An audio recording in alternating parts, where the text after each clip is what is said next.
할렐루야. 오늘도 좋은 아침입니다. 새로운 하루를 허락하신 하나님께 감사드리며 오늘도 주님의 은혜와 평강이 가정과 삶 가운데 가득하길 기도합니다.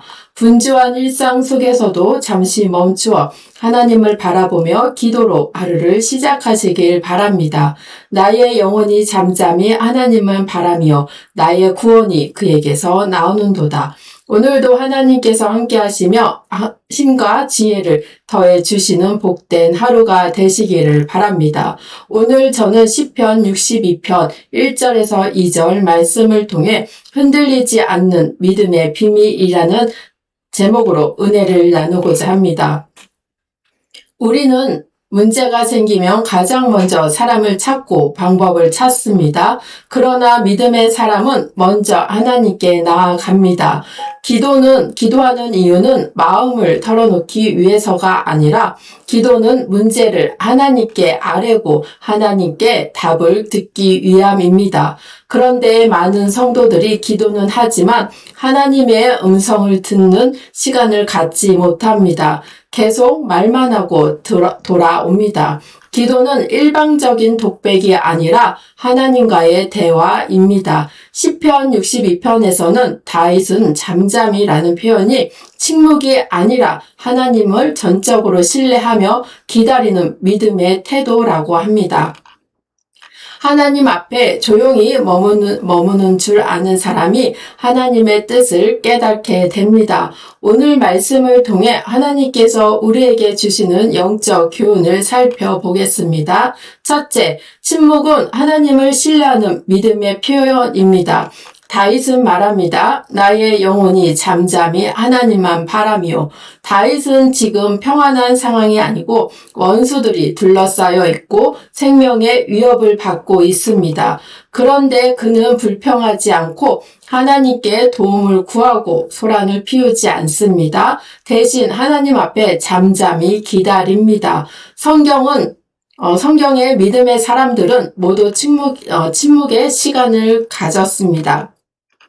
모세도 광야에서 하나님을 만났고 야곱은 약복강에서 홀로 씨름을 했습니다. 예수님은 새벽에 한적한 곳에서 가셔서 기도하셨습니다. 세상은 끊임없이 소리를 냅니다. 그러나 하나님은 조용한 영혼에게 말씀하십니다. 우리가 너무 바쁘고 분주하면 하나님의 음성을 듣기 어렵습니다. 그래서 다윗은 오직 그만이 나의 반석이시오 라고 고백을 합니다. 반석은 흔들리지 않는 기초입니다. 사람은 변하고 환경도 변하고 건강도 물질도 변합니다. 그러나 하나님은 변하지 않으시는 분이십니다. 하나님을 신뢰하는 사람은 침묵할 수가 있습니다. 왜냐하면 하나님이 일하심을 믿기 때문입니다. 두 번째, 침묵 가운데 하나님의 음성을 듣게 됩니다. 열왕기상 19장을 보면 엘리야는 지쳐 있고 갈멜산에서는 큰 승리를 경험을 했지만 이세벨의 위협 앞에서는 낙심하고 광야로 도망갔습니다. 그는 노덴나무 아래에서 죽기를 구할 정도로 절망했습니다. 그때 하나님은 그를 호렙산으로 인도하셨고 강한 바람이 지나갔고 지진이 일어났고 불이 나타났습니다. 그러나 하나님은 거기에 계시지 않았습니다. 그리고 마침내 세미한 소리 가운데 하나님은 말씀하셨습니다. 하나님은 때때로 큰 사건보다 조용한 음성으로 말씀하십니다. 문제는 하나님의 음성이 작은 것이 아니라 우리의 소리가 너무 크다는 것입니다. 염려의 소리, 걱정의 소리, 불평의 소리, 세상의 소리가 너무 크기 때문에 하나님께서 음성을 놓치는 것입니다. 침묵의 기도는 하나님께 집중하는 시간입니다. 주님, 제게 말씀드리는 것보다 주님의 말씀을 듣게 하옵소서. 이 기도가 우리 안에서 회복되어야 합니다. 셋째, 침묵하는 사람은 시련 속에서도 하나님의 뜻을 발견합니다. 구약 신학자 김정주 목사는 이렇게 기도합니다.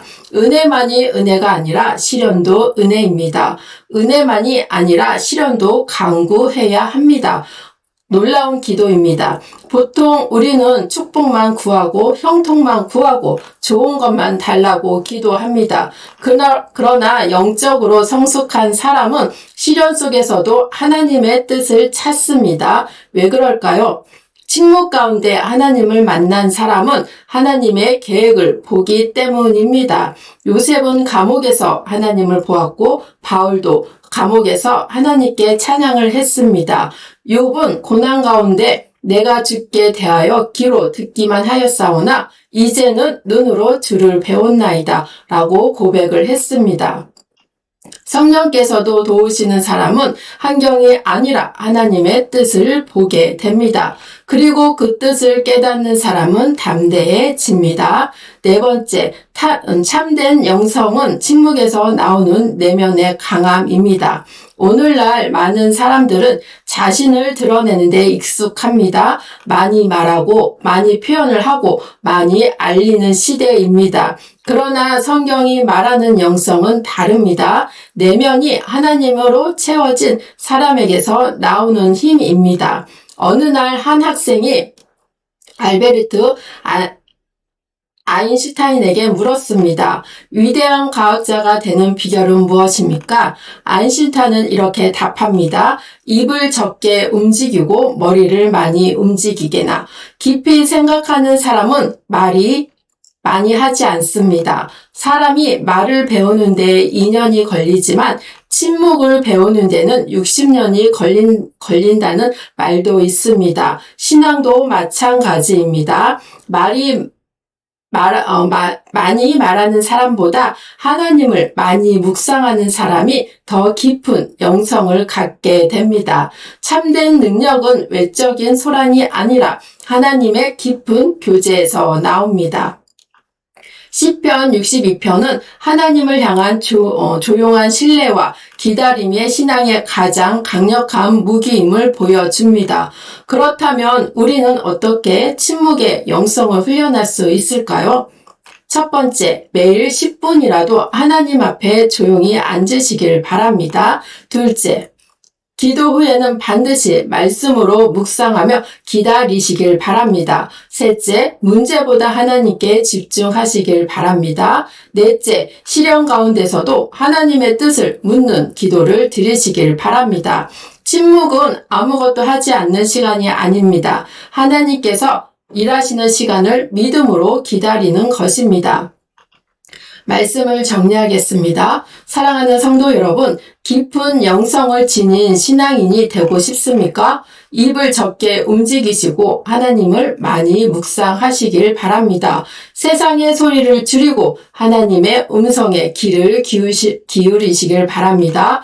침묵하는 자만이 하나님의 뜻을 발견합니다. 또한 침묵하는 자만이 성령의 도우심을 경험할 수가 있습니다.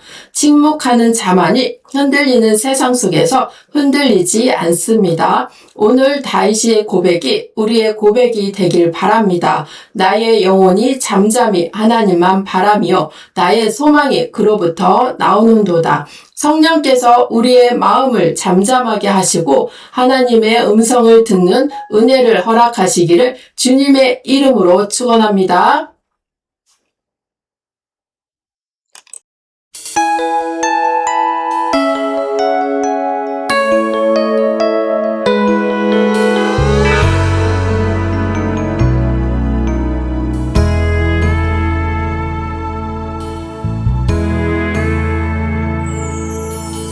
나의 사랑하는 자의 목소리 듣기 원하네 나의 삶